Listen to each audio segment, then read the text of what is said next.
हाँ सारी बात है पण बधाનું ધ્યાન દોરું છું કે આપણી માટે ગોલ લાલુ ભટ્ટજી આપણને બતાવ્યું છે કે ભાગવત ભજન ઉપયોગી થયા. આપણે ગમે તે ભણીએ, આપણે અભ્યાસ ગમે એ કરીએ, પણ મુખ્ય વસ્તુ છે ભગવત ભજન, ભગવાનનું ભજન. સર્વદા સર્વભાવેન ભજનીયો વ્રજાદીપ. અરે આપણે તો આ દેહ છૂટ્યા પછી પણ ભગવત ભજન જ ઈચ્છીએ છીએ. ભગવત ભજનથી મુક્તિ ઈચ્છતા નથી. મુક્તિ માર્ગીને આપજો જ્ઞાન રે, હું તો નવરાચું રહે, રીજે રાબડી થકી ગરીબ લો કરે, ભોગીને ન ભાવે. અમે ભગવત ભજન ઈચ્છીએ છીએ. મુક્તિમાં પણ અમારી મુક્તિ જે છે કે ભગવત ભજન, સ્મરણન ભજનન ચાપી. અમારી મુક્તિ કઈ છે? સ્મરણમ ભજનન ચાપી નત્યાજ્યમિતિ મે મતિ. આ સ્મરણ અને ભજન છૂટે નહીં, એ અમારી મુક્તિ છે. શ્રી આચાર્ય ચરણ એમ આજ્ઞા કરે. શ્રી વલ્લભાચાર્ય ચરણ આજ્ઞા કરી રહ્યા છે કે અમે તો પ્રારંભિક અવસ્થામાં પણ સર્વદા સર્વભાવેન ભજનીયો વ્રજાદીપ સસ્ય અયમેવ ધર્મોહિન અન્ય કાપી કદાચન. અને અમારી મુક્તાવસ્થાની જો વાત કરવી હોય તો પણ અમે કહેશું કે સ્મરણન ભજનન ચાપી નત્યાજ્યમિતિ મે મતિ. સ્મરણ અને ભજન અમારું છૂટે જ નહીં, એ અમારી મુક્તિ છે. તો પહેલેથી છેલ્લે સુધી આ ભગવત ભજન જ આપણો ગોલ છે, બીજો કોઈ ગોલ છે નહીં. પૂજ્ય ધર્મપિતૃચરણ અને ગુરુવર્ય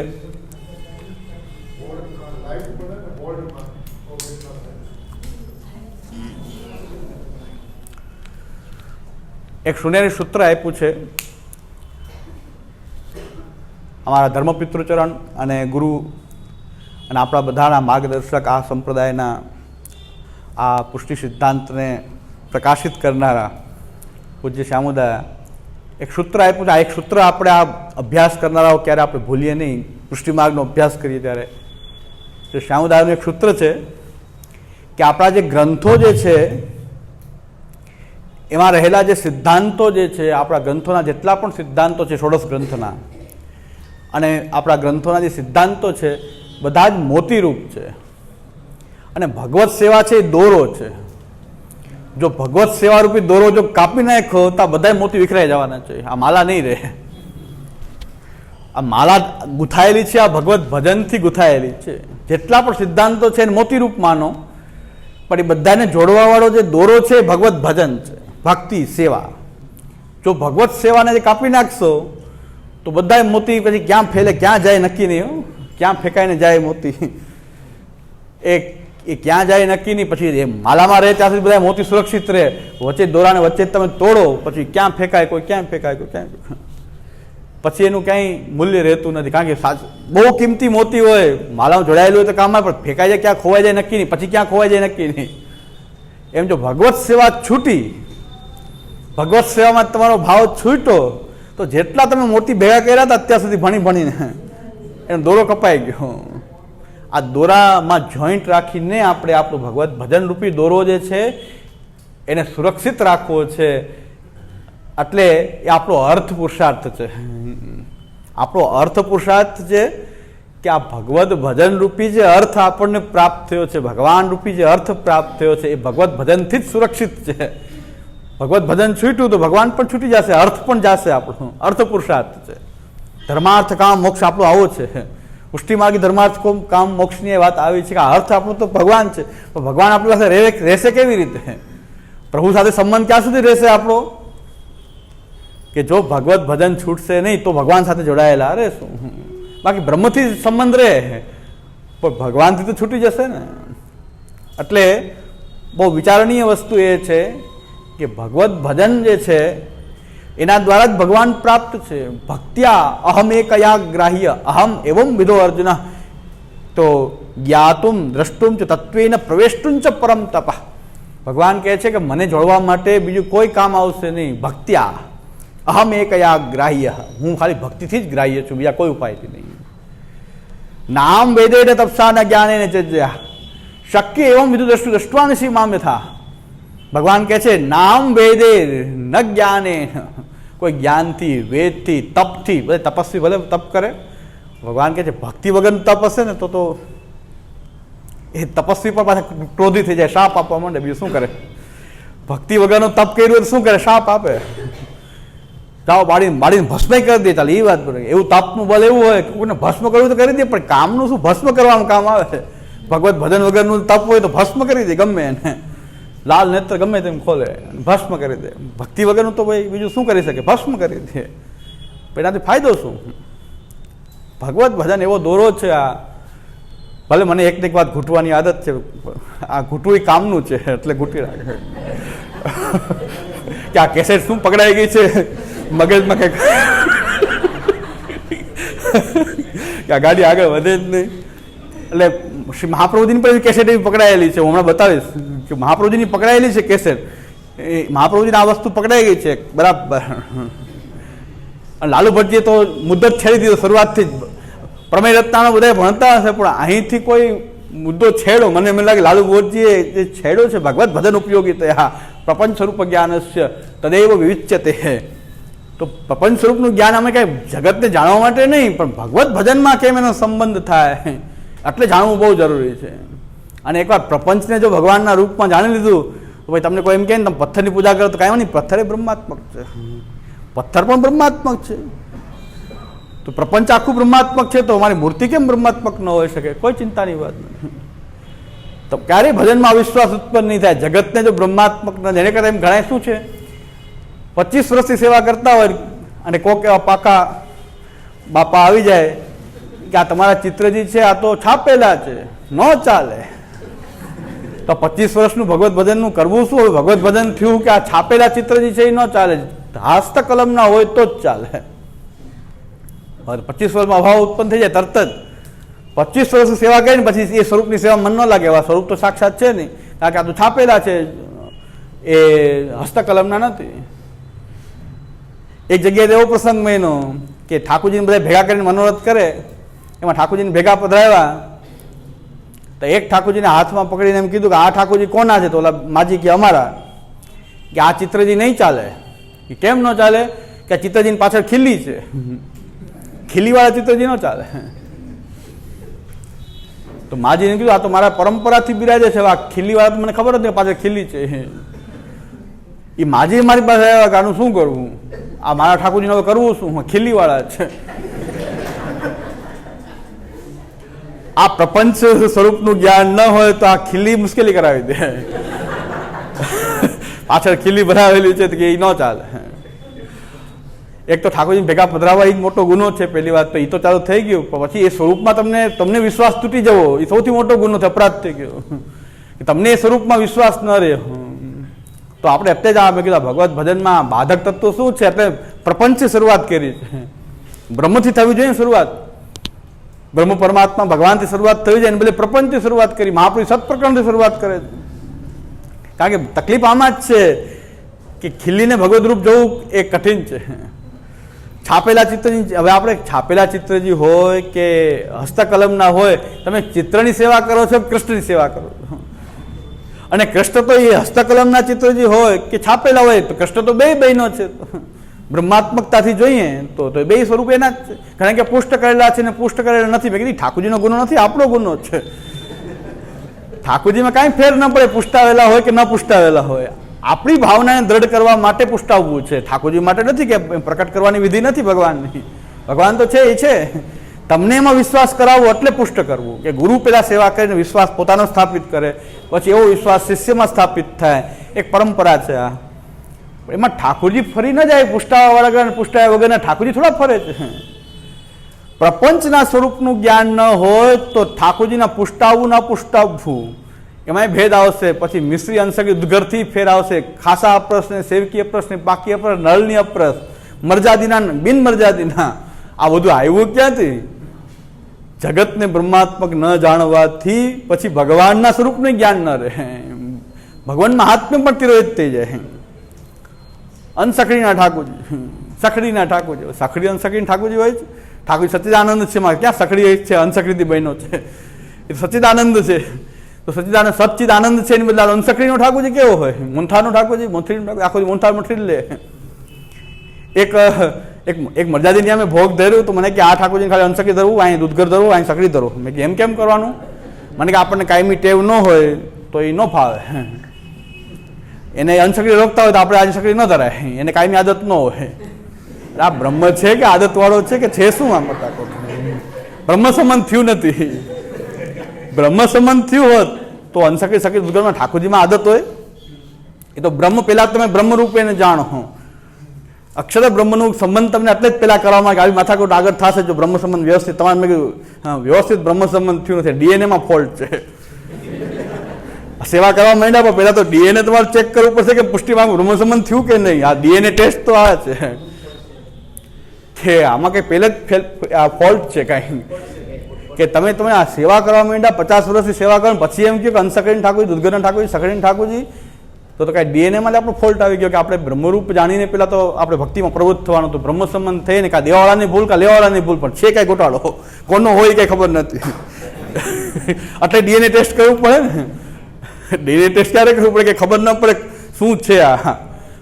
તો આ દેવાવાળાનો ફોલ્ટ છે કે લેવાવાળાનો ફોલ્ટ છે કે શું છે આ? પણ ચાલે છે ગરબા ગોટો આજે વર્ષોથી. આવો ગરબા ગોટો ચાલે છે પણ પ્રમેય રત્નાણો ભણીએ તો આવો ગોટો નથી. કમસે કમ જે પ્રમેય રત્નાણો ભણી લે લાલુ ભટ્ટજીનું અને શાસ્ત્રાર્થ પ્રકરણ શ્રી મહાપ્રભુજી ભણે તો આગળ આ ડીએનએના જે ફોલ્ટ છે નીકળી જાય, બ્રહ્મ સંબંધ સાચું થઈ જાય. બ્રહ્મ સંબંધ કરનાર સર્વેશામ દેહ જીવયો હો સર્વ દોષ નિવૃત્તિ, આ બધા દોષો નીકળી જશે જો બ્રહ્મ સંબંધ થઈ ગયું બરાબર. તો અક્ષર બ્રહ્માત્મક જગતને જાણી લીધું તો પછી ચિંતાની કોઈ વાત નથી. કોઈ આપણો વિશ્વાસ ડગાવી શકે નહીં કે આ ભગવાન નથી. અક્ષર બ્રહ્મમાં એ સ્થિત થઈને બિરાજતો પ્રભુ છે. તો અક્ષર બ્રહ્મ બધે છે તો કૃષ્ણ બધે હોવો જોઈએ, સર્વવ્યાપી હોવો જોઈએ, ગમે ત્યાંથી પ્રકટ થઈ શકે, એનું ધામ છે. એટલે આપણને એનું રેસિડેન્ટ મળી ગયું, ભગવાન ધામ મળી ગયું. હવે આની બહાર તો એ જવાનો નથી. એક એનું ઠેકાણું એડ્રેસ મળી જાય ચિંતા ન હોય કે હવે આ બરાબર જગ્યાએ આવી ગયા. બ્રહ્મ સંબંધ થઈ ગયો એટલે હવે એને પ્રકટ થવામાં કોઈ વાંધો નથી. બ્રહ્મ સંબંધ જો વ્યવસ્થિત ન થાય તો જ તકલીફ થાય. બ્રહ્મ સંબંધ કરનાર સર્વેશામ દેહ જીવજો હો સર્વદોષ નિવૃત્તિ, એનું ધામ હાથમાં આવી ગયું. હવે અહીંથી બહાર તો ગમે ત્યારે પ્રકટ થવો જોઈએ પણ અહીં જ થશે, બીજે ક્યાંય નહીં થાય. એ નિશ્ચિત છે. કારણ કે હવે ઘણા છે ને, આ તો લૌકિક ઉદાહરણ છે, ઠાકોર સાથે સરખામણી ન કરી શકાય. લૌકિક ઉદાહરણ છે કે કોઈ પૈસા લઈને કોઈનું ઉઠવણું કરીને ભાગી ગયું પણ એનું સ્થાન હાથમાં આવી ગયું કે તો પછી ખબર અહીંથી નીકળવું તો અહીંથી જ છે, લાઈન બેસી જાઓ.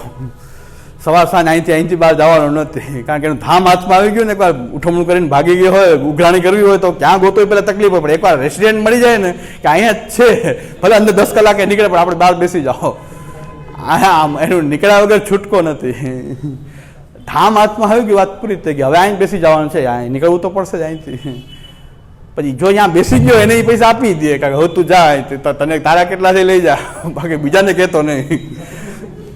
બીજાને ન કહેતો, બાકી તારા લઈ જા કાકા. 10 દિવસ માથે ચોખ્ખી જમાઈને બેસી જાય તો નીકળવું તો પડે ને. કંઈ ક્યારેક ઘરમાંથી તો નીકળવું. પછી અહીંયા જ અલોપ છે પણ છે આટલામાં જ છે. કારણ કે આપણને ખ્યાલ આવી ગયો. શ્યામુદાયા પણ એ આજ્ઞા કરે છે કે મહાપ્રભુજી મળી ગયા ને એટલે વિશ્વાસ થઈ ગયો હવે ભગવાન બીજે ક્યાંય જઈ શકે. કારણ કે મુખ છે, મુખ ચમકાવી દીધું ભગવાને. હવે તો કૃષ્ણ મળવામાં કોઈ વાર નથી. એટલે સર્વોત્તમજીથી કૃષ્ણ ધરામતા સ્વાદ સિદ્ધિ રત્નનો સંશય થશે કારણ કે મુખ પ્રકટ થઈ ગયું છે, મુખ દેખાઈ ગયું તો પછી એનું શ્રીઅંગ આખું સ્વરૂપ ત્યાં જ હોય, બીજે ક્યાંય ન. કાં મુખ ચમકાવ્યું જરાક ભગવાન, એકવાર મુખ દેખાઈ ગયું બસ હવે અહીંયા જ હોય. એકવાર આપણે જોઈ જાય કે અહીંયા જ છે બસ. હવે પછી મહાપ્રભુજીના માર્ગ ઉપર ચાલીએ એટલે મળશે અહીંયા જ, બીજે ક્યાંય નહીં મળે. કારણ કે કૃષ્ણનું મુખ છે આ તો આચાર્ય ચરણ. આચાર્ય ચરણ મળી ગયા તો ભગવાન બીજે કૃષ્ણ ક્યાં જાય? તો હવે ક્યાંય જવાનું એનું બીજું કોઈ ઠેકાણું જ નથી. કારણ કે એ તો મુખ આવી ગયું ભગવાન, એ મુખ પ્રગટી ગયું. શ્યામુદાય ભાવના સર્વોત્તમજીમાં બતાવે છે કે ભાઈ સંતા કોકડી રમતા હોય ને જરાક કોક મોઢું ચમકાવી દે એટલે ત્યાં જ ગોતી લે અહીંયા જ છે. સંતા કોકડીમાં જરાય છોકરાઓને ઓલા ગોતતા ન મળતો હોય ને તો પછી થોડુંક મોઢું ચમકાવે. આ મોઢું દેખાડે, મોઢું દેખાડે પકડાઈ જાય, થપ્પો થઈ જાય. એમ ભગવાને મોઢું દેખાડ્યું આપણને, આચાર્ય ચરણના રૂપમાં મોઢું દેખાઈ ગયું એટલે હવે કૃષ્ણનો થપ્પો. હવે કૃષ્ણ બીજે ક્યાંય મળે નહીં. ગમે હવેલીમાં ગોતવાની જરૂર નહીં, ક્યાંય ગોતવાની જરૂર નથી. મહાપ્રભુજીનો જે માર્ગ સિદ્ધાંત હશે ત્યાં હશે. એ મહાપ્રભુજીના માર્ગથી ભલે છુપાઈ જાય તો છુપાઈને જશે ક્યાં? આચાર્ય ચરણ છે ત્યાં જ બિરાજ છે. કારણ કે એનું મુખ છે. આ તો ભગવાનનું મુખ દેખાઈ ગયું છે અમને કે બસ આ એનું મુખ છે. અને આ કૃષ્ણ સેવાનો જે સાગર પ્રકટ થયો છે એ આચાર્ય ચરણથી જ પ્રકટ થયો છે, આનંદ રૂપથી પ્રકટ થયો છે. આનંદાત્મક એક સાગર પ્રકટ થયો છે ભગવત સેવાના રૂપમાં.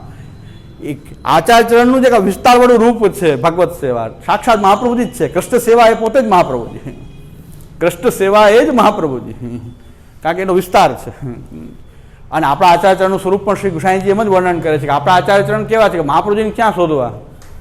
બેઠકજીમાં શોધવા ક્યાં શોધવા? તો કહે છે સ્ફુરત કૃષ્ણ પ્રેમામૃત રસ ભરણાથી ભરેતા વિહારાન કુરવાણા બ્રજપતિ વિહારાબ્દિશુ સદા. એ તો બ્રજપતિના સેવા કથાનો જે વિહાર રૂપ સમુદ્ર છે, બસ એમાં જ વિહાર કરી રહ્યા છે. વિહારાન કુરવાણા ભગવત એ વિહાર કરી રહી આ મૂર્તિ છે શ્રી આચાર્યચરણ. સેવા અને કથાનો જે સાગર જ્યાં પ્રકટ થયો છે એમાં વિહાર નિત્ય કરનારા શ્રી આચાર્યચરણ છે, એની બહાર ક્યાંય છે નહીં. તો સેવા કથાનો જે સાગર છે એ આપણું ભગવત ભજન અને એ આચાર્યચરણનું સ્વરૂપ છે, એમાં જ વિહાર કરનારી મૂર્તિ જે છે એ શ્રી વલ્લભ છે, બાકી બીજે ક્યાંય વિહાર નથી કરતી. તો શ્રી આચાર્યચરણનું જ એક સ્વરૂપ જે છે કૃષ્ણની સેવા એ આચાર્યચરણનું સ્વરૂપ છે. તો કૃષ્ણ સેવા લીલા નિત્ય કરકે જગત સબે તૃણ તુલ્ય ધરાવ. વ્યાસદાસ की यही प्रतिज्ञा गोविंद कृपा ते पाऊं. કૃષ્ણ લીલા સેવા નિત્ય કરકે, આ સેવા જે છે નિત્ય લીલા છે એમ સમજીને ભગવત ભજન કરવું છે. કૃષ્ણ સેવા લીલા નિત્ય કરકે જગત સબે તૃણ તુલ્ય ધરાવ. કૃષ્ણ સેવામાં જો કોઈ મગ્ન થઈ ગયા તો જગત તો તૃણ તુલ્ય થઈ જાય. આ જગત બ્રહ્માત્મક દેખાવા માટે જગત રહે નહીં, જગત પણ બ્રહ્માત્મક દેખાવા માટે. તો જગત સબે તૃણ તુલ્ય ધરાવ. વ્યાસદાસ की यही प्रतिज्ञा गोविंद कृपा ते पाऊं. આ તો વ્યાસદાસજી કહે છે આજે અમારી પ્રતિજ્ઞા છે અને ગોવિંદની કૃપા એ કે આ કૃષ્ણ સેવા આપણને પ્રાપ્ત થાય. એના બીજી કૃપા બીજી કાંઈ નહીં. ધંધો સારો ચાલે ભગવાનની કૃપા છે, સારું આમ થયું આ ભગવાનની કૃપા છે. ભગવાનની કૃપા આવી આટલી હલકી નથી, ધંધો કરાવી દે તો દાઉદ ઇબ્રાહિમ પર બહુ કૃપા કહેવાય, 1 મિનિટના કરોડ રૂપિયા મળે. આ રાજકારણી પર બહુ કૃપા કહેવાય.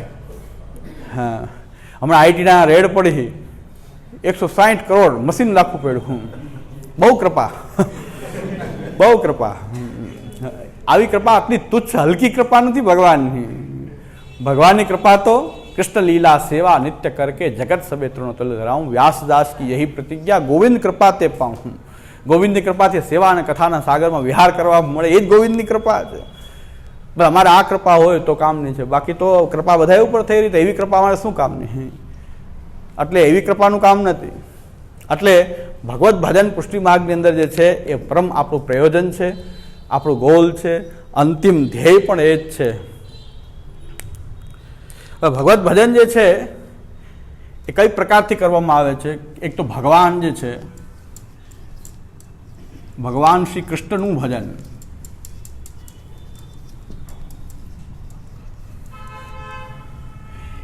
એ કૃષ્ણના જે પાસા જે છે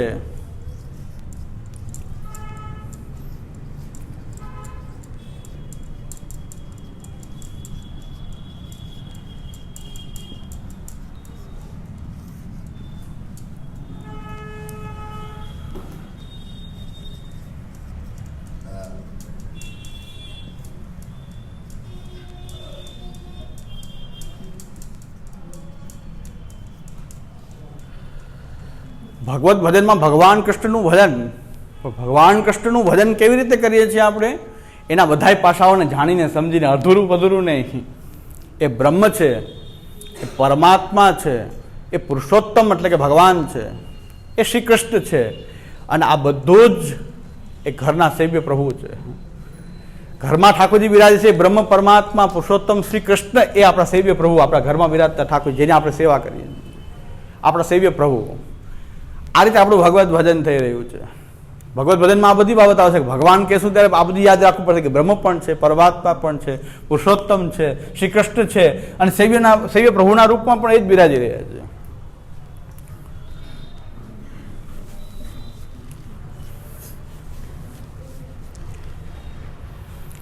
હવે આ બ્રહ્મથી શરૂઆત કરી અને પરમાત્મા સુધી પહોંચી જવું આ જ્ઞાન માર્ગ છે.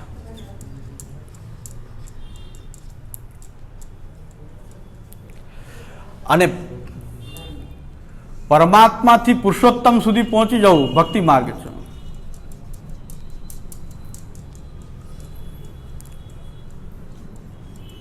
ભગવત ભજન એવું કરવું જોઈએ કે આપણે ભગવત ભજન બોલીએ ત્યારે કાંઈ બાકી ન રહે.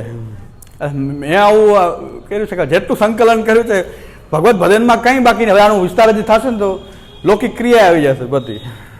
હજી તો આપણે ઉપરથી જાય ને, ઉપરથી નીચે આવીએ છીએ. કૃષ્ણથી આપણે આવીએ છીએ. કૃષ્ણ કોણ? બ્રહ્મ પણ છે, પરમાત્મા છે, પુરુષોત્તમ છે, શ્રી કૃષ્ણ છે, ઘરમાં સૈવ્ય પ્રભુ છે. આપણે જેનું ભજન કરીએ છીએ એનું સ્વરૂપ આવું છે.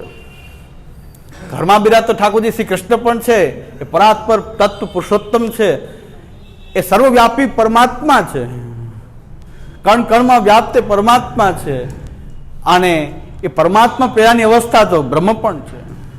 બ્રહ્મ પરમાત્મા પુરુષોત્તમ શ્રી કૃષ્ણ સેવ્ય પ્રભુ. આ સેવ્ય પ્રભુ જેમ કોઈ કે છાપેલા ચિત્ર છે કે જે હોય, છાપેલા હોય, ખીલીવાળા હોય, જે હોય, પિત્તળના હોય, નાના હોય, મોટા હોય, શ્યામ હોય, ખંડિત હોય, જે કાંઈની અમે સેવા કરીએ બધાવ્યા ઠાકોરજી, એ અમારી માટે તો કૃષ્ણ પણ છે, પુરુષોત્તમ પણ છે, પરમાત્મા છે, બ્રહ્મ છે. એના સિવાય બીજું કાંઈ છે જ નહીં. અમારું સર્વસ્વ છે. મેરો સર્વસ્વ દેથો. શ્રી આચાર્ય ચરણ આજ્ઞા કરી રહ્યા છે કે મેરો સર્વસ્વ દેથો.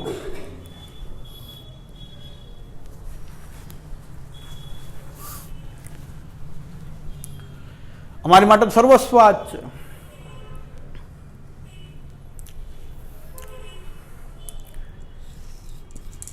જ્ઞાન માર્ગની અંદર સર્વાત્મ ભાવ હોય છે.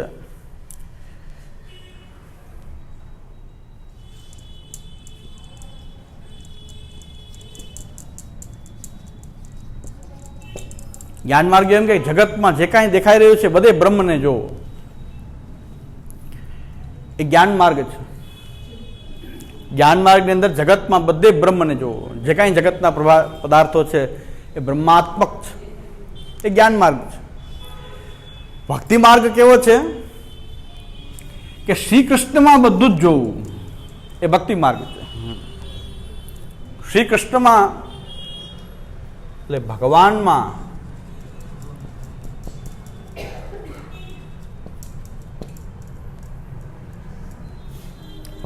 બધું જ જોવું. યોમામ પશ્યતિ સર્વત્ર સર્વંચ મયી પશ્યતિ તસ્યાહમ ન પ્રણશ્યામિ સતમે ન પ્રણશ્યતિ. આ ભક્તિ માર્ગી દ્રષ્ટિ, આ જ્ઞાન માર્ગી દ્રષ્ટિ, જગતમાં બધે બ્રહ્મને જોવો, એ જ્ઞાન માર્ગ છે. જ્ઞાન માર્ગમાં જે કાંઈ દેખાઈ રહ્યું છે જગતના સચરાચરમાં બ્રહ્મને જ જોવો. અને ભક્તિ માર્ગી શું કહેશે? આગે કૃષ્ણ, પાછે કૃષ્ણ, હિત કૃષ્ણ, ઉત કૃષ્ણ, જીત દેખો તે કૃષ્ણમય. અમે કૃષ્ણમાં બધું જગત જોઈ રહ્યા છીએ. જે કાંઈ છે અમારું તો આ કૃષ્ણ જ છે, કૃષ્ણમાં જ બધું જ છે. ભક્તિ માર્ગમાં તો એ શ્રી કૃષ્ણમાં બધું જ જોવું, એ ભક્તિ માર્ગી દૃષ્ટિ છે. આ જ્ઞાન માર્ગ અને ભક્તિ માર્ગ બે પાછા ભગવાનના ચરણ છે. આ જ્ઞાન, આ મહાત્મ્ય જ્ઞાન, જ્ઞાન માર્ગ એટલે બધે જ ભગવાનને જોવું, ન જોવું ન જોઈએ, જોવું જોઈએ. આ જ્ઞાન છે, આ મહાત્મ્ય છે. અને ભગવાનમાં બધું જ જોવું એ સ્નેહ છે. આ બેયને એકત્ર કરીએ એટલે ભક્તિ થઈ જશે. ભક્તિ એટલે ભજન. તંબુરો લઈને ભજન, ગુજરાતીમાં ભજન એટલે ડાયરામાં જે બેઠા હોય. આપણું ભગવત ભજન કહીએ એટલે આપણે જ્ઞાન માર્ગ, ભક્તિ માર્ગ. જ્ઞાન માર્ગ શું છે? જગતમાં બધે બ્રહ્મને જોવો, એ જ્ઞાન માર્ગ છે. બ્રહ્મ સંબંધ કરીએ છીએ. અને ભગવાનમાં બધું જોવું એ સ્નેહ છે કે અમારા માટે સર્વસ્વ ભગવાન જ છે ને, ભગવાનમાં જ બધું જ છે, અમારા ઠાકોરજીમાં બધું જ છે. તો આ બેયને મેળવી દઈએ તો શું થઈ જશે? પાછી ભક્તિ થઈ જશે. મહાત્મ્ય અને સ્નેહ બે ભગવાનના ચરણ છે. જ્ઞાન અને ભક્તિ એ ભગવાનનું ચરણ છે. તો આ એ ભગવાનના ચરણની સેવા કરી રહ્યા છીએ, એ ભજન કરી રહ્યા છે.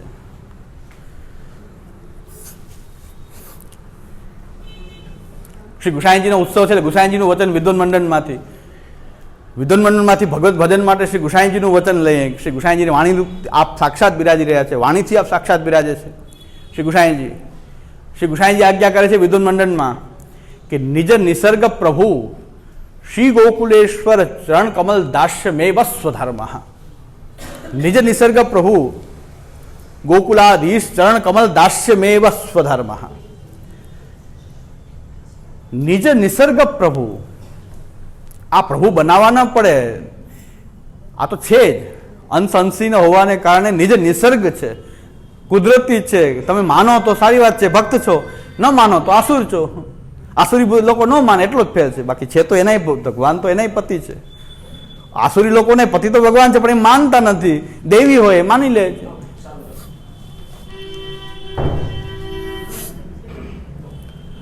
તો શ્રી ગુસાઈજી આજ્ઞા કરે નિજ નિસર્ગ પ્રભુ ગોકુલાધીશ ચરણ કમલ દાસ્ય મેવ સ્વધર્મ. આ નિજ નિસર્ગ પ્રભુ એવા ગોકુલાધીશ જે પ્રભુ જે છે સાક્ષાત, એના ચરણ કમલનું દાસ્ય ગ્રહણ કરવું. દાસ્ય ગ્રહણ કરવું એટલે આ મહાત્મ્યથી એની સામે ઝૂકી જવું. એવો વ્યાપક તત્વ છે, આ એવો અનંત છે પરમાત્મા, આપણે ખાલી એક ક્ષુદ્ર અંશ છીએ, એ ઝૂકી જવું એ દાસ્ય છે. દાસ્ય એટલે ભગવાનના ચરણોમાં ઝૂકી જવું, શરણાગતિ આવી ગઈ. આ મહાત્મ્યમાં પાછી શરણાગતિ આવી. શરણાગતિ મહાત્મ્ય એ શરણાગતિ છે. ભગવાન સર્વવ્યાપક પરમાત્મા છે. એ સર્વવ્યાપક પરમાત્માના આપણે પણ એક અંશ છીએ. એ ભાવથી એ પરમાત્મા તરફ આપણે ઝૂકી જવું, એને નામ કહેવાય છે શરણાગતિ. અને એ આપણાથી જરા પણ દૂર નથી. એ આપણાથી જરા પણ દૂર નથી. સૌથી સાચા સગા છો શ્રીનાથજી સોહાગી મારે. સાચા સગા છો શ્રીનાથજી, બીજા સગા તો સૌ મુખથી કહેવાના. પડે વિપતને આવે ને કામજી સોહાગી મારે. સાચા સગા છો શ્રીનાથજી. આનાથી મોટો કોઈ સ્નેહ નથી. તો આ સ્નેહ આવ્યું, શરણાગતિ. અને સ્નેહ ભક્તિ છે. સ્નેહો ભક્તિ. પરમાત્મા રૂપે ભગવાન આપણા સૌથી નજીક. આપણે નરકમાં જઈએ તો એટલી ચિંતા કરવાની બહુ જરૂર નથી. નરકમાં કદાચ જઈએ તો પણ પરમાત્મા તો ભેગો જ છે. આવું આપણને ખબર પડી જાય પછી તો એમાં સ્નેહ જાગે. એ પરમાત્માને કેમ છોડી શકાય? કદાચ નરક જવું પડે તો ભગવાન કહે છે હું તો આવીશ, બીજા કોઈ આવે કે ન આવે, હું તો આત્માની અંદર બેઠો છું તો આવીશ તો ખરું. આપણે કોઈ ચિંતા નથી. તો પછી ચિંતા શું? બધી જગ્યાએ સારથી જ બની જતો હોય. અર્જુન સારથી બને, બધી જગ્યાએ સારથી બને છે. જીવાત્માની અંદર બેસી જાય છે. જીવાત્માનો રથ બનાવીને એમાં સારથીના રૂપમાં પણ સારથી છે. ભોગવવું તો આપણે પડે, એ ખાલી સાથે રહે. સાથે રહે તો વાંધો નહીં, ચાલો, બીજા કોઈ તો સાથે આવવાનું નથી. તો પરમાત્મા રૂપે સાથે જ છે. તો એવો સ્નેહ પ્રકટ થાય, એમાં સ્નેહ થાય. સ્નેહ છે એ ભક્તિ છે. શરણાગતિ પૂર્વકનો સ્નેહ એ ભક્તિ. શરણાગતિ પૂર્વક સ્નેહ થઈ રહ્યો છે. શરણાગતિ સાથે સ્નેહ થઈ રહ્યો. પેલા તો મહાત્મ્યથી ઝૂકી રહ્યા છીએ અને સ્નેહથી એને પોતાનો માની રહ્યા છે. અને પોતાનો જ્યારે માની રહ્યા છીએ તો પછી એના દૂર રહેવાય કેમ? તો પછી એ ભક્તિભાવ જે રહેલો છે, સ્નેહ જે ભક્તિભાવ રહેલો છે, એનું પ્રકટીકરણ કેમ થશે? એને પ્રકટ કરવાની રીત કઈ?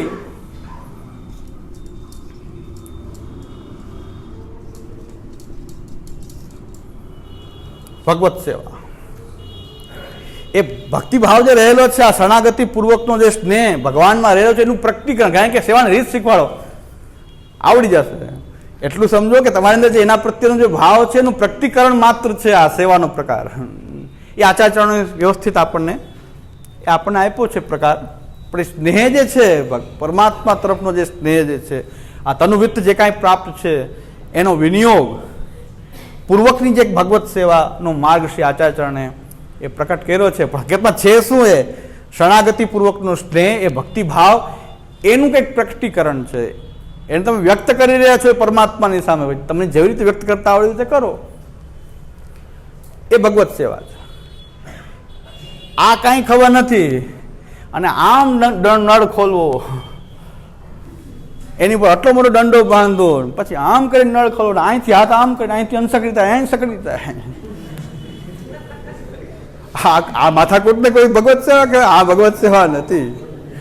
ભગવત સેવા તો આ બધું હોય. આમ નળ ખોલો કે આમ ખોલો, જે કરવું એ કરો, જેટલી કુસ્તી કરવી એટલી કરો. એક ભાઈ કે મેં કીધું આમ નળ ખોલવાનું સાંભળ્યું હતું કે આમ ખોલાય, હાથ આપણા સકડી વાળા કેવા હોય તો નળને આપણે આમ ખોલીએ. કે એમાં ન ચાલે, કારણ કે પાછળથી કાંઈ ગડી જાય તો આમ ખોલાય. આમ કરીને આમ નળ ખોલવું. ઘણા તો પહેલેથી હારી માની જાય કે આ ભગવત સેવા બહુ કઠિન છે, એ માર્ગ હાંસી ખેલ કો નાય. આ તો બહુ કઠિન માર્ગ છે. નળે ખોલવામાં જો વિધિ હોય તો મર્યાદા માર્ગ કરતા દોઢો મર્યાદા માર્ગ છે. અમારા ગુરુદેવ તો એમ આજ્ઞા કરે છે કે કોઈને વર્ષોની કબજિયાત હોય એને સેવા પ્રકારનું પુસ્તક વંચાવી દેવું, સીધા જાડા થાય. मंगल भोग में 2 किलो मलाई, 2 किलो मलाई, बादाम को सीरा और अधोता दूध, गाय को अलग भैंस को अलग, મંગલ ભોગમાં આવે.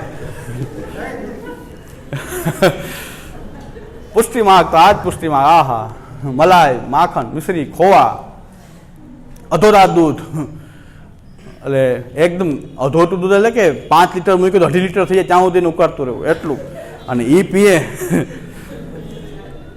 એટલે હમણાં એક મહારાષ્ટ્રીનું પ્રવચન છે, ભગવત સેવા પર પ્રવચન છે મહારાષ્ટ્રીનું, કે પુષ્ટિ માર્ગની સેવાની પદ્ધતિ એટલી આરોગ્યપ્રદ છે કે એ પ્રમાણે કોઈ રહે તો કોઈ બીમાર પડે જ નહીં. મુખિયા ભીતરિયા કોઈ બીમાર પડતા જ નથી. મુખિયા ભીતરિયા કે કોઈ બીમાર પડતા નથી. એ તો મુખિયા ભીતરિયાને પૂછો ખબર પડે કેટલા હમણાં તો કોરોનામાં પધારી ગયા. મુખિયા ભીતરિયા કોરોનામાં પધારી ગયા, જ્યાં પધાર્યા હોય ભૂતલ છોડી દીધું.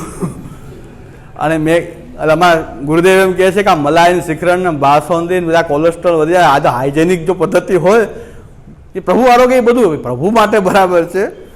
તમે જો આ મલાઈ, ખોવાન, શ્રીખંડ ને બાસુંદી સવારથી શરૂઆત કરશો તો વહેલા પધારી જશો. હા, ભૂતલ ઉપર નહીં રહેવાય. એટલે હા, હાઇજેનિક સાધારણ કોઈ સંબંધ નથી. આ તો ભક્તિભાવનું પ્રકટીકરણ છે.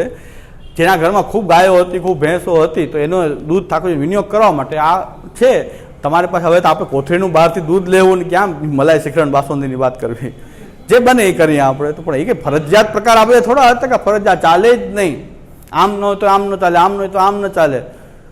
એટલે આ વાત તો છે. ચાલો, એ નથી એવું નથી, રાગભોગ શૃંગાર નથી, પણ સાવ છેલ્લી બાબત તેની પહેલી બનાવી. એમ મુખ્ય વસ્તુ તો આ છે, શરણાગતિપૂર્વક સ્નેહ, ભક્તિ એને તમે વ્યક્ત કરો પોતાના પરમાત્માની સામે કે તમારી વસ્તુ તમને હું અર્પણ કરી રહ્યો છું. જે કાંઈ મારી પાસે છે એ આપનું છે, આપને હું સમર્પિત કરી રહ્યો છું, અને દાસ તરીકે હું એનો ઉપભોગ કરીશ. મારી પાસે હું રોટલી શાક ખાઉં છું, હું આપણે રોટલી શાક ભોગ ધરીશ, અને એમાં ભાવના કરીશ, આપણે વ્રજની યાદ અપાવીશ કે યશોદાજી જે રીતે માખણ, મિશ્રી, દૂધ, મલાઈ, શ્રીખંડ, બાસુંદી જે છે કીર્તનો બોલશું, અમારી પાસે હોય તો ધરશું, નહીં તો શાક રોટી ધરશું, પણ મારું જે કાંઈ છે એ આપની સેવામાં પહેલાં સમર્પિત છે, અને હું દાસ તરીકે એનો ઉપભોગ કરીશ.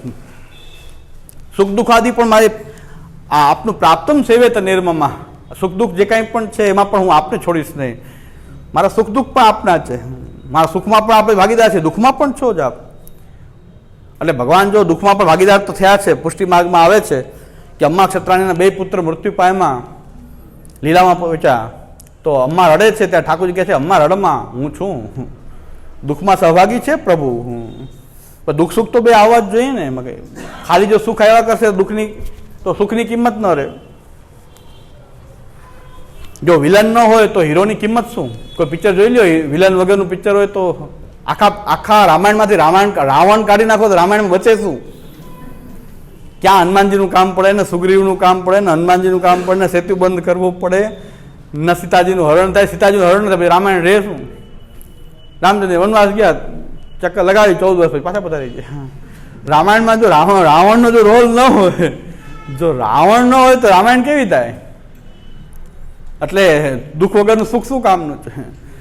એટલે કૃષ્ણલીલામાં એવો રોલ નથી, કંસ વગર કૃષ્ણલીલા પૂરી એવું ન કહી શકાય. રામાયણમાં તો મુખ્ય રાવણ ન હોય તો શું થાય? રામચંદ્રજીનું મહાત્મ્ય જ પ્રકટ ન થાય બરાબર. એ રાવણને કારણે પ્રકટ. તેમાં ગુજરાતી કવિએ કવિતા લખી છે, મને મારવા હો મનુષ્ય દેહ ધારી. મંદોદરી સમજાવે છે કે ભગવાન છે, તમે આની સાથે યુદ્ધ કરોમાં. ત્યારે રાવણ કહે છે એ તો મને ખબર છે, પણ મને મારવા હો મનુષ્ય દેહ ધારી, મને મારવા માટે મનુષ્ય દેહ ધારણ કર્યો, હવે હું વેર ન કરું તો એનું અવતારનું પ્રયોજન નિષ્ફળ જશે. એટલે હવે તો મારે એની સાથે લડવું છે. એ લીલા ભાવથી જ લડે છે એવું કવિ કહે છે. રામાયણકાર નહીં, પણ કવિની કલ્પના છે, ગુજરાતી કવિ. તો ગુજરાતી કવિ એમ કહે છે કે મને મારવા હો મનુષ્ય દેહ ધારી. મંદોદરી સમજાય છે, મંદોદરી કહે છે કે ભગવાન છે, મને પહેલાં ખબર છે કે ભગવાન છે, પણ મને મારવા માટે મનુષ્ય દેહ ધારણ કર્યો છે, તો હવે મારે યુદ્ધ કરવું જોઈએ, એની સાથે લડવું જોઈએ. મરવાનું એના હાથે જ મરવું છે મારે. હવે તું એ મને સમજાવે છે કે આ ભગવાન છે લડોમાં, હા એ હવે શક્ય નથી. હવે તો આ લીલા થવા જ દો. તો રાવણનો બહુ મોટો રોલ છે. રાવણ વગર રામાયણમાં કંઈ પછી રસ ન રહે. રાવણ ભગવાનનું જે મહાત્મ્ય પ્રકટ થાય છે, રાવણનો રોલ તો છે. એમ દુઃખ હોય તો સુખની કિંમત થાય, બાકી સુખ આવ્યા કરે તો પછી કંટાળી જવાય, કરવું શું? દુઃખ ને સુખને બેયનો આ ઉપાસા છે. પણ દુઃખમાં પણ ભગવાન એમ કહે છે કે હે હું છું, અમ્મા રડમાં હું તો છું ને. 2 છોકરા પહોંચી ગયા પણ હું છું. દુઃખમાં ભાગીદાર, સુખમાં તો આપણે હોઈએ છીએ, 56 ભોગ રોગાવીએ, કુંડવારા રોગાવીએ, વિવાહ આપણા ઘરમાં લગ્ન હોય તો આપણે ઠાકોરજી વિવાહ ખેલ મનાવે, સુખમાં તો ભાગીદાર બનાવે, પણ દુઃખમાં પણ એ આપણને બીજું કોઈ આશ્વાસન ન આપે. તો પ્રભુ તો છે, પ્રભુ તો રહેવાના જ છે, એ આપણને છોડશે નહીં. એ સ્નેહનું પાસું છે. અને એ પરમાત્માથી સ્નેહ કરી અને ભક્તિ કરીએ છીએ, અને એ પૂર્વક આ બધું સમજીને આપણે જ્યારે ભગવત સેવા કરીએ છીએ, એ આપણું ભગવત ભજનનો એ પ્રકાર છે.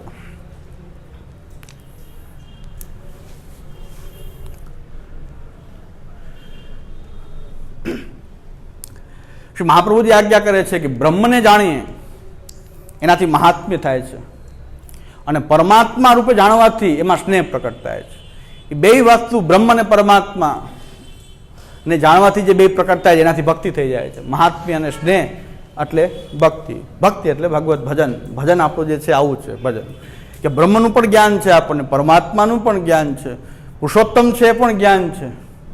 શ્રી કૃષ્ણ આ બ્રહ્મ પરમાત્મા ભગવાન અને પુરુષોત્તમ એ ત્રણેય પાસાને પોતાના સમાવીને એ પ્રકટ થયા છે ભક્તો ધારાર્થ. એ શ્રી કૃષ્ણ છે. અખંડ પૂર્ણ એવો પ્રાદુર્ભૂત સન કૃષ્ણ ઇતિ ઉચ્યતે. એ શ્રી કૃષ્ણ છે. આ કાંઈ સમજાવો કે કથા વાંચે છે મૂર્ખાઓ. આ મૂર્ખાઓ કથા વાંચી રહ્યા છે ને આ કાંઈ ખબર નથી, એમ કે જે કૃષ્ણ ફેલ થઈ ગયા. ભાઈ કૃષ્ણ કોઈ મનુષ્ય છે? અમે મનુષ્યની કથા જ નથી. આ પહેલી વસ્તુ તો આ બ્રહ્મ પરમાત્મા ભગવાન છે. હવે તું એને મનુષ્યના માપદંડથી ફેલ થયા અને પાસ થયા અને તું ક્યાં કરોડો છો? કોણ તું? એ તું એવો કોણ છો કે તું ભગવાન નહીં તો પાસ ને ફેલ તું આપવાળો છે કોણ તું? આવા કથા વાંચી રહ્યા છે મૂર્ખાઓ. અને પાછા કાંઈક પણ ભારતીય સંસ્કૃતિની વાત આવે તો આ લોકો વિશેષજ્ઞ તરીકે આ લોકોને મૂકવામાં આવે કે જેને ભાન જ નથી કે શું આપણી સંસ્કૃતિ છે, શું ગ્રંથ છે, એ ભાન જ નથી. અને આ શ્રી કૃષ્ણ બોલીએ ત્યારે બ્રહ્મ પરમાત્મા પુરુષોત્તમ ન ભૂલાઈ જવા જોઈએ. આ જો ન ભૂલાતા હોય તો કોઈ હિંમત ન કરે કૃષ્ણ લીલા કરવાની. તાકાત નથી કોઈ કૃષ્ણ લીલા કરી. બ્રહ્મ તરીકે તમારું રૂપ પ્રગટ બતાવો, બ્રહ્માત્મક રૂપ બતાવો, પેલા પરમાત્મા રૂપ બતાવો. અર્જુનને બતાવ્યું ભગવાને પરમાત્મા રૂપ, પોતાનું પરમાત્મા તરીકેનું વિરાટ રૂપ બતાવ્યું. સર્વાકાર હું જ છું. પેલા પરમાત્મા બ્રહ્મ તરીકે તમે અનુભવ કરાવો, સર્વકચ્છ તમે કંઈક છો. બ્રહ્મ છે, પરમાત્મા છે, અને એનાથી પર એક પુરુષોત્તમ રૂપ, અક્ષરથી પણ પર, અને પુરુષોત્તમ એક જ છે. પુરુષોત્તમ 10-20 તો છે, પુરુષોત્તમ તો એક છે, શ્રી કૃષ્ણ છે. તો અમારા વલ્લભ વંશજોમાં 250 બાલક છે, 250 પુરુષોત્તમ હોય તો પછી પુરુષોત્તમ ક્યાં રહ્યા? 250 બાળકો હોય અને બધા પુરુષોત્તમ હોય તો પછી પુરુષોત્તમ રહ્યા ક્યાં? પુરુષોત્તમ તો એક હોવા જોઈએ. એ તો પુરુષોત્તમ તો એક હોવા જોઈએ. આમાં કોણ નક્કી કરો? તમે બધા હરીફાઈ કરો, એમાં એક પુરુષોત્તમ નક્કી થાવ. ચાલો બધા ઝઘડો ચાલુ કરો. જે મહાન હોય એ સૌથી પુરુષોત્તમ, મોટો પુરુષોત્તમ. બધાય પુરુષોત્તમ થવું છે. આશ્ચર્યની વાત એ છે ગોસ્વામી બાળકોમાં એવા વિભૂતિ બિરાજે છે, ભૂતલને અલંકૃત કરી રહ્યા છે. ખરેખર કે આ ફેસબુકમાં પોતે પ્રકટ થયા છે, ન પ્રકટ થયા હોત તો કંઈક માન રહેત કે કાંઈક ભણેલા છે, કાંઈક બુદ્ધિ છે. આમાં ફેસબુકમાં પ્રકટ થઈ ગયા તો બુદ્ધિનું એવું નિકંદન કર્યું કે જોવાની ખૂબી એ છે કે ગોસ્વામી બાળકોમાં 3 ગોસ્વામી બાળકો એવા છે કે એમ કહી રહ્યા છે કે અમે પુરુષોત્તમ નથી. 3 જણા એવા છે, એ નામ દેવાની જરૂર નથી. 3 એ કે 3 બાળકો એમ કહી રહ્યા છે, 258 કે 250 જે કાંઈ છે એમાંથી 3 જણા એમ કહી રહ્યા છે કે અમે પુરુષોત્તમ નથી. એટલે એ લોકો પુરુષોત્તમ નથી, બાકી બધા અમે પુરુષોત્તમ છીએ. એટલે શ્યામુ દાદા, શરદ દાદા, હું એ 3 બાળકો ના પાડે છે ને કે પુરુષોત્તમ નથી, તો એને મૂકી દો. અમે તો છીએ, અમે તો છીએ, પુરુષોત્તમ છીએ. એટલે આ ફેસબુકમાં પ્રકટ થયા આવા રત્ન બિરાજે છે, અને તોય ગુરુ તરીકે પૂજાય છે. અહો મોહ છે મહાત્મ્ય. આ તો ગજબનો મોહ છે કે શિષ્યનો હજી મોહ છે કે આ સાક્ષાત પુરુષોત્તમ છે. આવા પુરુષોત્તમ હોય, ઉપલો માળ જ નથી, જે સચ્ચિદાનંદની બદલે જ્ઞાનનો એક છાંટો નથી, અને સચ્ચિદાનંદ પુરુષોત્તમ કહી રહ્યા છે. અહો મોહ છે મહાત્મ્ય. આ ખરેખર મોહનું કંઈક મહાત્મ્ય છે, કોઈ એમ હજી એને પુરુષોત્તમ માની રહ્યા છે. એટલે આવા પુરુષોત્તમો બિરાજે છે. એટલે આપણે એવો મોહિત ન થાય. કૃષ્ણ સિવાય કોઈને પુરુષોત્તમ માનવાની આવશ્યકતા, કોઈની તાકાત નથી કે કૃષ્ણ સિવાય કોઈ પુરુષોત્તમ હોય. કારણ કે બ્રહ્મનું પાસું બતાવો, વિરાટ રૂપ બતાવો, પરમાત્મા તરીકે વિરાટ રૂપ બતાવો, અને બધાથી અતીત થઈને બતાવો, પુરુષોત્તમ રૂપ તમારું બતાવો. પછી શ્રી કૃષ્ણનું નામ લેજો. પેલા એના આ પાસાની ખબર હોય તો કોઈ કૃષ્ણ થવાની હિંમત જ ના કરે. પરમાત્મા રૂપ બતાવો. ચાલો પેલા દર્શન કરાવો. અર્જુનને તો કરાવ્યું ભગવાને તો મુખમાં બતાવી દીધું પોતાનું વ્યાપક રૂપ. પરમાત્મા રૂપ ભગવાને મુખમાં બતાવ્યું છે, યશોદાજીના ગોદમાં બિરાજીને બતાવ્યું છે. હવે માયાવાદીઓને સારા કહેવા પડે, કારણ કે અહમ બ્રહ્માસ્મિ કહે છે, એ સારા કહેવા પડે. તમે તો અહમ પુરુષોત્તમસ્મિ, અહમ કૃષ્ણોસ્મિ, તમે તો ડબલ ટ્રબલ ચોગલ માયાવાદી છો, 4 ગણા માયાવાદી છો. આ માયાવાદી એક માયાવાદી બ્રહ્મ અહમ બ્રહ્માસ્મિ કહે છે, એ તો કોઈક અંશે સીધે થઈ જાય છે. પણ તમે તો શ્રી કૃષ્ણ કહો છો પોતાને, શ્રી કૃષ્ણ પોતાને કૃષ્ણ કહો છો, અને હું આનો વિરોધ કરું કે આ પુરુષોત્તમ નથી, આ કહે છે ને એટલે નથી. સાચી વાત છે, અમે તો ચોખ્ખું કહે છે નથી જ પુરુષોત્તમ. નામ પછી પડી ગયું છે, તો હવે નામ તો જટાશંકર હોય તો માથા વાળ જ ન હોય એવું છે. નામ તો પડી ગયું છે તો પડી ગયું છે, પણ નામ એવા ગુણ હોય તો શું જોઈએ. એટલે પુરુષોત્તમ બ્રહ્મ પરમાત્મા ભગવાન શ્રી કૃષ્ણ, જો આ તો કેટલો મોહ થયો, અયમેવ મહામોહ ઇદમેવ પ્રતારણમ. આ તો બહુ મહામોહ થઈ ગયું, મહામાયાવાદી થઈ ગયા આપણે, કે જે માયાવાદથી આપણે નિંદા કરી રહ્યા છીએ અહમ બ્રહ્માસ્મિ, એની બદલે આપણે તો અહમ કૃષ્ણોસ્મિ કહી રહ્યા છીએ. હું કૃષ્ણ છું, હું પુરુષોત્તમ છું, હું ભગવાન છું. અને વૈષ્ણવ બધા કે આપ સાક્ષાત પુરુષોત્તમ. કોઈ સખી ભેગ ધારણ કરી રહ્યા, કોઈ શ્યામ સખી થઈ રહ્યા, અને કોઈ ક્યાંય થઈ રહ્યા, અને કોઈ મુકુટ કાથી ધારણ કરી રહ્યા છે, કોઈ હાથમાં બંસરી રાખી રહ્યા છે. આસારામને ભારી પડી ગયું આ કૃષ્ણ બનવું. આસારામ કે મને બહાર કાઢો એક વાર, તો હવે એક લીલા ન બતાવો, કાઢો એકવાર મને. આસારામને બધી લીલા બતાવી ભારી પડી ગઈ. એને એમ કે હું થાઉં કૃષ્ણ, પણ બહુ ભારી પડી ગયું કૃષ્ણ થવું. કારાગૃહમાંથી ભગવાન તો બહાર નીકળ્યા, કારાગૃહમાંથી નીકળાતું જ નથી. આસારામ બિચારો કરોડો રૂપિયા આપવા તૈયાર છે જો બહાર કાઢે કોઈ તો. આમ તો એમાંય પાછો મોહ કેવો છે એના શિષ્યોનો. ગુરુ પૂર્ણિમા દિવસે જેલની બહારની આરતી કરી લે, જેલના દરવાજાની અંદર બિરાજે છે ને પુરુષોત્તમ, જેલના દરવાજાની આરતી કરી લે, અંદર બિરાજે છે ને. આ તો ધામ મળી ગયું, વ્યાપક રૂપ અદ્વૈત બ્રહ્મ છે, તેજોમય કહેવાય. આ કારાગ્રહ તેજોમય છે, અંદર બિરાજે છે પરમાત્મા. અયમેવ મહામોહ ઇદમેવ પ્રતારણમ યદ કૃષ્ણમ ન ભરેત પ્રાજ્ઞ શાસ્ત્રાભ્યાસ પરકૃતિ. શ્રી આચાર્યચરણ કહે છે કે શાસ્ત્રાભ્યાસ કરીને કોઈ કૃષ્ણ ભજન ન કરે, આ તો મહામોહ થઈ ગયો. અયમેવ મહામોહ ઇદમેવ પ્રતારણમ યદ કૃષ્ણમ ન ભરેત પ્રાજ્ઞ પ્રાજ્ઞ શાસ્ત્રાભ્યાસ પરકૃતિ. શાસ્ત્રાભ્યાસ કરીને કૃષ્ણને કોઈ ન ભજતો હોય તો આના જેવો મૂર્ખ કોઈ નથી, કે શાસ્ત્રાભ્યાસ કર્યા પછી જો કૃષ્ણને ન ભજતો હોય તો. એટલે પુષ્ટિમામાં ગ્રંથો 16 ગ્રંથ આવ્યા, પાસ ક્યારે કહેવાય કે કૃષ્ણ ભજનમાં પ્રવૃત્ત હોય. અમારા ત્યાં તો એવો મત ચાલે જુનાગઢમાં કે સેવાનો પ્રકારનો વિસ્તાર કરશો તો પછી અધ્યયન ક્યારે કરશો. એટલે સેવા સૂક્ષ્મ કરો, અધ્યયન ખૂબ કરો. આ અયમેવ મહામોહ ઇદમેવ પ્રતારણમ યદ કૃષ્ણમ ન ભજેત પ્રાજ્ઞ શાસ્ત્રાભ્યાસ પરકૃતિ. એટલે ભગવત ભજન ઉપયોગી ત્યાં તો ભણતા હતા, ભગવત ભજન મળી રહ્યું, તમે એમ કે ઓછું કરો અને અભ્યાસ કરો. આ શું થયું? આપણે ઉલટું કરી નાખ્યું બધું, કે ભગવત સેવા ગૌણ છે, અભ્યાસ મુખ્ય છે. પછી મેં આખું કેલ્ક્યુલેશન બતાવ્યું કે સેવા કદાચ પૂરેપૂરી કોઈ સેવા કરે, 2 ટાઈમ જો સેવા આપણો પ્રકાર કરે તો 3 કલાક 4 કલાક સવારે થાય, 2 કલાક 1.5 કલાક 2 કલાક સાંજના થાય, તો 4 ને 2 6 કલાક થઈ, 24 કલાકમાં થઈ પૂરી. કદાચ જેની જેવી અનુકૂળતા હોય, 1 કાલમ 2 કાલમ 3 કાલમ, જેને જેમ કરવું હોય. પણ કદાચ પૂરેપૂરી સેવા કરે 6 કલાક 8 કલાક 24 કલાક હોય, 24 કલાકમાં 8 કલાક કે 6 કલાક ભગવત ભજન સેવા થઈ, બાકી વધી તો જેટલી કલાક વધી 18 કલાક વળી. 18 કલાકમાં 6 કલાક સૂઈ જાઓ તો 12 કલાક વધે. તો 12 કલાકમાં તમારે વ્યાવૃત્તિ કાઢો, 6 કલાક 8 કલાકની વ્યાવૃત્તિ કાઢો. એમ કેમ નથી કહેતા કે વ્યાવૃત્તિનો સમય ઓછો કરશું, ટીવી જોવાનું ઓછું કરશું, બા શાક લેવા જાય 10 કલાક સુધી વાતો કરતા હોય, શાક લેવા ગયા 1 કલાક કાપશું, એમ નહીં. સેવા ઓછી કરો, ભગવત સેવા ઓછી કરો. અરે ભાઈ શાક લેવા, શાક લઈને ઘરે જલ્દી આવી જાઓ, કલાક ન ઊભું રહેવાય. ભગવત ભજન કરવું હોય તો અહીંયા કલાક ઊભું રહેવાય, એમાં વાંધો નથી. ગ્રંથના ક્લાસમાં જાય, હાથમાં થેલી લઈને ક્લાસ કલાકનો, કલાક 1.5 કલાક બારું બાબુ વાતું કરે.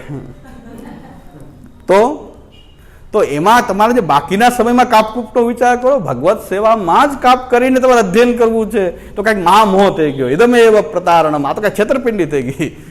આ ન થાય એટલે કહું છું, નિંદા ટીકા નથી કરતો, પણ કાંઈ ઊંધું ચક્ર ઊંધું ફરવા માંડે છે. ભાઈ સેવા કરો જેટલી બને એટલી, ઓછું કરે તો મારાથી ઓછી થતી હોય, વધારે કરતો હોય આનંદથી કરો. બાકીના સમયમાં અનુસરમાં તમારે ભગવત ભજન, આપણે કથા અભ્યાસ કરવું જ જોઈએ. ન કરવું જોઈએ એમ નહીં કે સેવા કરી લીધી એટલે ચાલશે, નહીં. એવી કોઈ સેવા નથી કરતા કે અષ્ટપ્રહર 24 કલાક ભગવત સેવાની બહાર નીકળે જ નહીં, એવો તો કોઈ છે નહીં. 6 કલાક કરે, 8 કલાક કરે, પણ બાકીનો સમય તો મળે જ છે, મળે જ છે. એવરેજ બધા 3 કલાક મોબાઈલનો ઉપયોગ કરે છે, એવું તારણ એવું છે કે એવરેજ બધા લોકો 3 કલાક મોબાઈલનો ઉપયોગ કરે છે. તો કલાક અધ્યયન કરે તો ઘણું થઈ જાય. રોજની કલાક પણ ઘણી થઈ શકે, પણ વ્યવસ્થિત અધ્યયન કરવામાં આવે તો 1 કલાક પણ પર્યાપ્ત ઘણી છે. પર્યાપ્ત નથી પણ ઘણી છે. પર્યાપ્ત તો ન કહેવાય, સોરી બોલાઈ જાય. જેટલું કરે એટલું ઓછું જ છે, પણ 1 કલાક પણ જો અધ્યયન થતું હોય તો એની આખી ચમક અલગ છે. મારા જેવા 1 કલાકે નથી કરતા, મારા જેવા કલાકનો અધ્યયનનો ટાઈમ નથી, પણ છતાં કોઈ કલાક પણ કરે તો ઘણી વાત છે. 360 કલાક થાય. વધુ જેટલું બને એટલું કરવું જોઈએ, પણ ક્યારે એવો વિચાર ના કરવો જોઈએ કે સેવામાં આપણો સમય વ્યર્થ જઈ રહ્યો છે, ભગવત સેવામાં કંઈક વ્યર્થ થઈ રહ્યો છે, અને અભ્યાસમાં આપણો મુખ્ય સમયમાં કાપ મૂકી દઈને સેવા કાપ ઓછી કરો. શિંગાર બહુ ન કરાય. શિંગાર બહુ વધારે કરશું તો અભ્યાસ ક્યારે કરશું? અરે ભાઈ શિંગારમાં ભાઈ કલાક થાય, અડધી કલાક થાય, પણ શિંગાર પછીનો સમય ઘણો મળવાનો જ છે. ટીવી ઓછું જોવાય, ખટપટ ઓછી કરાય, હુંસાતુસી ઓછી કરાય તો સમાજનો લાભ થાય. આપણે ખટપટ ઓછી કરીએ એમાં સમાજને ફાયદો છે. આપણે સચવાઈ જાય તો સમાજમાં ઘણો રાહત થાય. ઘણા કે ભગવત સેવા કરે એમાં સમાજને શું ફાયદો? મેં કીધું અમારા પુષ્ટિમાર્ગી બીજું કોઈ સમાજ સેવા કરે કે ન કરે? કોઈ નડે નહીં, ઘરમાં બેઠા બેઠા સેવા કર્યા કરે તો નડે તો નહીં, બહાર ટ્રાફિક ના કરે, સોશિયલ ડિસ્ટન્સિંગ વધે, રોગ ન ફેલાવે. કેટલાય ફાયદા છે. મેં કીધું ઘરમાં બેઠા છે કે ક્યાં સમાજ સેવા કરે? સમાજ સેવા કરે છે. અમારા કોઈ નિંદા ટીકાનો ટાઈમ નથી અમારી પાસે. અમે સેવા અને કથા કરીએ, અમારી પાસે ટાઈમ ક્યાં છે કાંઈ ગામની પંચાયત કરવાનો? એટલે અમે એટલું તો ફાયદો કરી રહ્યા છીએ. કોઈ નડતા નથી, સેવા કરી રહ્યા છે, તો ગામને નડતા નથી, સમાજ સેવા છે. તો આટલી સમાજ સેવા થઈ જાય, કોઈ નડીએ નહીં એટલે સમાજ સેવા થાય. બીજું આપણે કંઈ કરી શકીએ સારી વાત છે, સમાજ માટે કરવું જોઈએ, રાષ્ટ્ર માટે કરવું જોઈએ. ન કરીએ તો એકલા એક ખૂણા સચવાઈ જાય તો ઘણું છે. આપણા જેવા સચવાયેલા રે રત્ન તો સમાજનું ભલું થાય. બહાર કાઢવા જવા નથી, બહાર કાઢ્યા નથી કે કોઈને ઓલો આમ કરતો તો ઓલો આમ કરતો, તો 2 જણા બધા વગર રહે નહીં જો બહાર નીકળીએ તો. એના કે સચવાઈ જાય તો સારું છે. કારણ કે તમે શું ફાયદો કરો? અમે સમાજ સેવા આવી કરીએ, કોઈ નડવાનું નહીં, અમે ટાઈમ જ ન હોય નડવાનો, બહાર નીકળવાનો ટાઈમ નહીં. તમે કહો કોરોનામાં બધા કે તકલીફ પડે કે અંદર કેમ રહેવાય? મેં કીધું અમને તકલીફ પડતી જ નથી. કોરોનામાં અંદર કેમ રહેવું? ઘણા કે મુશ્કેલ છે, ડિપ્રેશન આવે છે. અમને ડિપ્રેશન જરાય આવતું નથી, કારણ કે અમે કાયમ ક્વોરન્ટાઇન છીએ. કાયમ ક્વોરન્ટાઇન. ક્યારેક બહાર નીકળીએ આ રીતે, એ પાછા પેક કરીને આમાં પાછા ગાડી બેસી પાછા ગ્રહે સ્થિત્વા સુધર્મત. અમે તો ક્વોરન્ટાઇન રહે, અમને આદત પડી ગઈ છે ક્વોરન્ટાઇન. તમે આજે શીખા અને અત્યારે સ્વીકાર્યું બધાએ કે 1 જણો અંદર રહે તો કેટલાને ચેપ લાગતો બંધ થાય. તો એ સ્વીકાર્યું છે બધાએ કે સમાજ સેવા થાય, ન થાય એવું નથી. સમાજ સેવા કરી શકે, ઘણા રીતે થાય. પુષ્ટિમાર્ગે સમાજ સેવા કરતા શું કામ ના કરે? અમે કોઈને નડીએ એમાં ટાઈમ જ ન હોય, ટાઈમ ઘટે જ છે. આમાં ક્યાં કરવું? સેવા કરીને કથા કરીને ટાઈમ, જેને કથા કરવી હોય સેવા કરીને ટાઈમ રહેવાનો જ નથી. આ ખટપટિયા જેટલા છે ને કથા નથી કરતા, સેવા નથી કરતા. ખાલી અધ્યયન, અમે અધ્યયન કરીએ, કાંઈ કરતા નથી, ખટપટ જ કરો છો. અધ્યયન નથી કરો. અધ્યયન કરો ટાઈમ ક્યાં છે તમને આ ખટપટ કરવાનો? આ ખટપટિયા જેટલા છે અધ્યયન નથી કરતા, સેવાનું કાંઈ નથી કરતા, ખાલી ખટપટ જ કરે.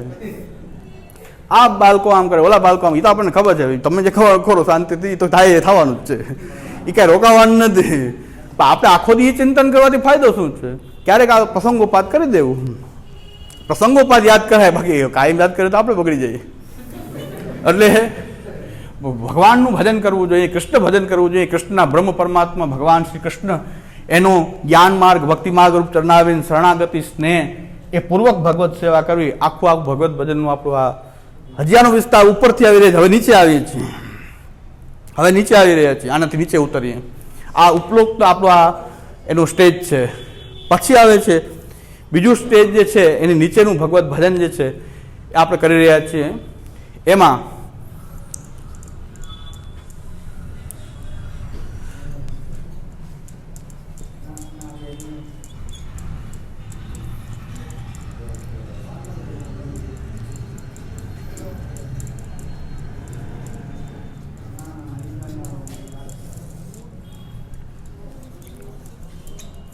લોકવેદના જે સર્વ કાર્ય જે છે, લૌકિક વૈદિક સર્વ કાર્યનું સમર્પણપૂર્વક એ બધું ભગવત સેવાની અંદર આપણે બધું જોડી રહ્યા છીએ. લોક અને વેદ, વૈદિક કર્તવ્ય આપણને મળે છે. જે વૈદિક કર્તવ્ય છે આપણે સંધ્યા, સ્વાધ્યાય, એ અધ્યયન, અધ્યાપન આદિ જે વૈદિક કર્તવ્યો છે આપણા, અને લોકના આપણા ક્રિયાકલાપો જે છે, લોકના જે ક્રિયાકલાપો છે, એટલે બ્રહ્મ સંબંધ કણાત સર્વેશામ દેહ જેવીઓ સર્વદોષ નિવૃત્ત દોષાપન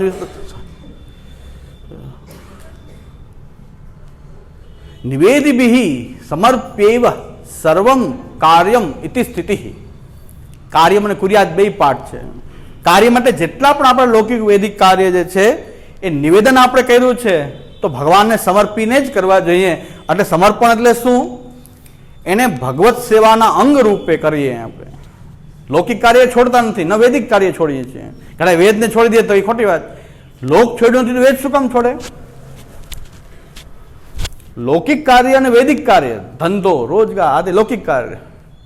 વૈદિક કાર્ય, તમને જે વૈદિક જે તમને કઈ જવાબદારી છે તમારી પર જે શાસ્ત્ર આપેલી છે, વૈદિક, બ્રાહ્મણ છો, ક્ષત્રિય છો, વૈશ્ય છો, શુદ્ર છો, જે કાંઈ પણ વૈદિક કાર્ય જે છે, લોક વેદ, એ બધું જ કાર્ય જે છે એ ભગવાનની સેવાના અંગ રૂપે કરવા જોઈએ.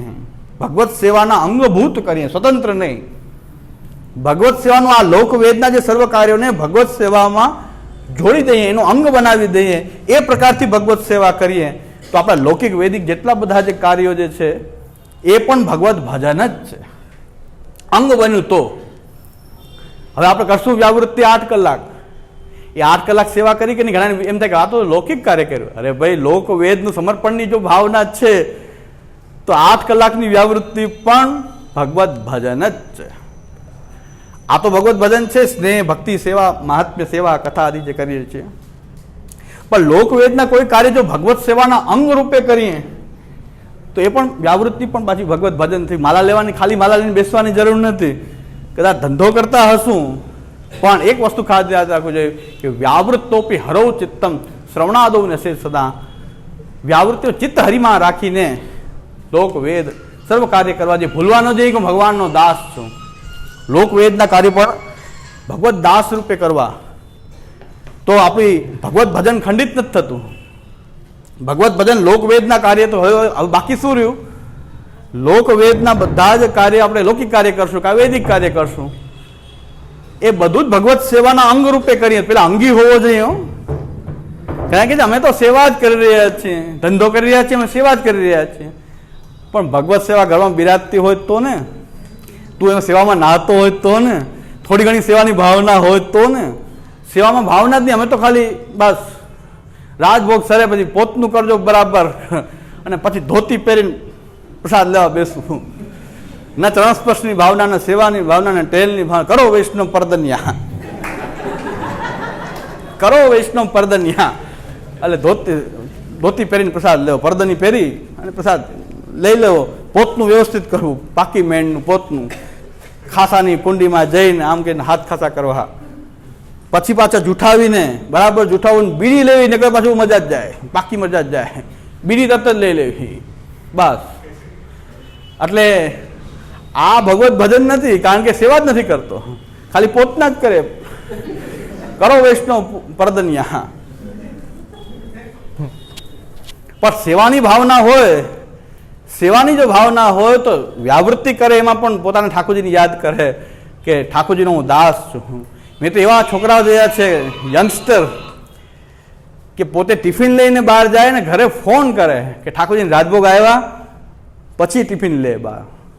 કેટલી વ્યાવૃત્તિ હોવા છતાં, ધંધો હોવા છતાં ટિફિન સવારમાં લઈને ગયા છે, પણ ત્યાંથી એવા મેં મુંબઈમાં એવા છોકરાઓ છે, ઘરે ફોન કરે કે ઠાકોરજીને રાજભોગ આવી ગયા, રાજભોગ આવી ગયા, પછી પોતે ટિફિન ખોલીને પ્રસાદ લે. પોતે ઠાકોરજીનો પ્રસાદ હોય છતાં પણ ઠાકોરજી આપણા રાજભોગ કરે તો આ ભગવત ભજન છે. આ ભગવત ભજન કેવું પડશે આને. અને માલા હાથમાં નથી દીધી, કોમ્પ્યુટરમાં બેઠા છે, પણ એમ પૂછે છે કે ઠાકોરજી રાજભોગ આવ્યા, અને પછી પોતાના ટિફિનમાંથી પ્રસાદ લે. આ ભગવત ભજન છે, લોકવેદનું સમર્પણ છે, ભગવત સેવા અંગી છે. અને એના અંગભૂત તરીકે આપણે આ બધું લૌકિક વૈદિક કાર્ય કરી રહ્યા હોઈએ તો ભગવત ભજન ખંડિત થવાનો સવાલ જ નથી. તો લોકવેદના સર્વ કાર્યનું સમર્પણપૂર્વક એ ભગવત સેવાના અંગ બની જાય તો એ ભગવત ભજન થઈ ગયું. પણ અંગી ભૂલાવવો ન જોઈએ કે ભગવત સેવાની ભાવના હોવી જોઈએ. પછી જે રીતે રહી શકાય એમ પરિવાર સહિત સેવા કરી રહ્યા છીએ, આપણાથી વધુમાં વધુ ભગવત સેવામાં રહી શકાય એવો પ્રયત્ન કરવો જોઈએ, એવી ભાવના હોવી જોઈએ. અને પછી વ્યાવૃત્તિ કરશું તો ભગવત ભજનના અંગરૂપ વ્યાવૃત્તિ થઈ ગઈ તો ભગવત ભજન ખંડિત છે જ નહીં. 3 કલાક સેવા કરીને 21 કલાક વ્યાવૃત્તિ કરી તો એ ભગવત ભજન ખંડિત નથી. ભાવ કે હું પ્રભુનો દાસ છું એ ભાવ ખંડિત ન થયો તો ભગવત ભજન ચાલુ. હવે ગોપીનાથજીની પંક્તિ લાગે.